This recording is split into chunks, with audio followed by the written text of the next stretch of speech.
नमस्ते सबैजनालाई, म ममता, मेरो च्यानलमा तपाईँहरूलाई स्वागत छ। र आज म चाहिँ एकदमै सजिलो पार्टी मेकअप गर्दैछु र यो भिडियोमा युज गरेको सबै मेकअपको प्रडक्टहरू चाहिँ एकदमै सस्तो र सजिलै पाउन सकिन्छ।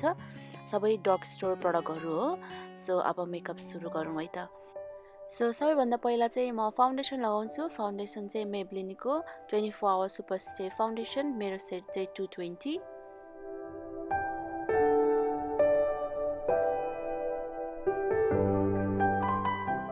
सो अब चाहिँ फाउन्डेसन पछि चाहिँ म कन्सिलर लगाउँदैछु। कन्सिलर पनि मेबलिनबाटै इन्स्टेन्ट एज रिवाइन्ड कन्सिलर, मेरो सेड चाहिँ लाइटमा।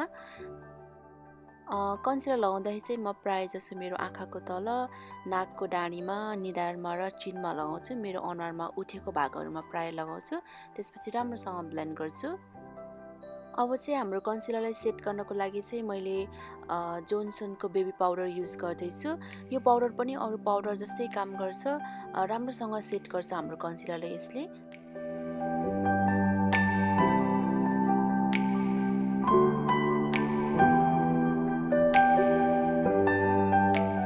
सो अब चाहिँ कन्टुरिङ, ब्रोन्जिङ र ब्लसको लागि चाहिँ म ELF को ब्रोन्जिङ पाउडर लिँदैछु र त्यसपछि चाहिँ म मेरो गालाको हड्डी तल, निधारमा, नाकमा र अलिकति ज लाइनमा पनि कन्टुर गर्छु।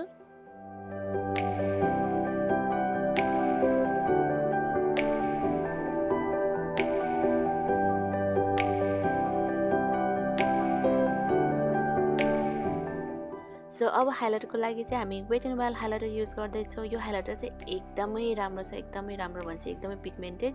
भिडियोमा देख्न सक्नुहुन्छ कति राम्रो देखिरहेछ है। सस्तो पनि अनि राम्रो पनि छ।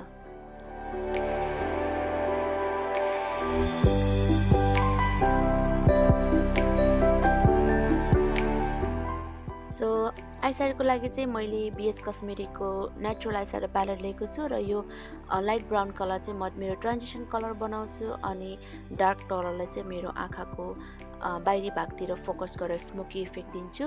त्यसपछि चाहिँ यो पिच कलरको आइसाइडरलाई चाहिँ मेरो इनर कर्नर प्लस मेरो आइलिडमा लगाउँदैछु।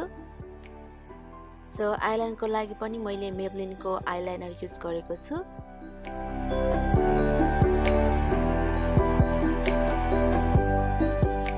ओके, सो लास्टमा चाहिँ हामी लिपस्टिक लगाऊँ। लिपस्टिक चाहिँ मैले ELF को युज गर्दैछु।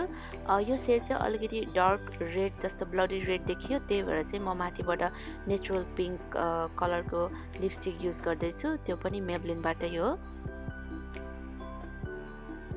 सो यो चाहिँ हाम्रो फाइनल लुक हो र आशा छ तपाईँहरूलाई यो भिडियो हेल्पफुल लाग्यो होला। र आज चाहिँ हामीले यो भिडियोमा सस्तो प्लस राम्रो प्रडक्टहरू युज गरेका छौँ र सबै प्रडक्टहरू बजारमा राम्रोसँग सजिलैसँग पाउन सकिन्छ।